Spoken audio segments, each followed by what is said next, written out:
ମାନେ ଏ କଥାଟା ଗୋଟେ ସବୁଠାରୁ ଗୋଟେ କଷ୍ଟପ୍ରଦ କଥା। ଆପଣ ଦେଖନ୍ତୁ ଯେ ଗୋଟେ ନିର୍ବାଚିତ ସରକାରର ସାଧାରଣ ଜନତାଙ୍କୁ ସୁଲଭ ମୂଲ୍ୟରେ ଅତ୍ୟାବଶ୍ୟକ ସାମଗ୍ରୀ ଯୋଗାଇ ଦେବା ସହିତ ସେମାନଙ୍କର ସୁରକ୍ଷା ରକ୍ଷା କରିବା ହେଉଛି ଗୋଟେ ସରକାର କାମ।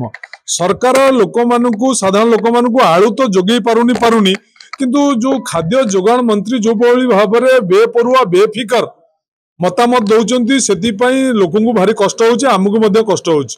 ମୁଁ ଅନୁରୋଧ କରିବି ମାନ୍ୟବର ଖାଦ୍ୟ ଯୋଗାଣ ମନ୍ତ୍ରୀ କି ସେ ଏ ପ୍ରକାର ପ୍ରତିକ୍ରିୟା ଦେବା ବନ୍ଦ କରନ୍ତୁ ଏବଂ ମୁଖ୍ୟମନ୍ତ୍ରୀ କି ମଧ୍ୟ ଅନୁରୋଧ କରିବି ସେ ତାଙ୍କୁ ତାଗିଦ କରନ୍ତୁ ସେ ଏମିତିଆ ପ୍ରତିକ୍ରିୟା ଦେଇକରି ଲୋକଙ୍କର ଜନମାନସର ମାନେ ଆଘାତ ନ ଦିଅନ୍ତୁ।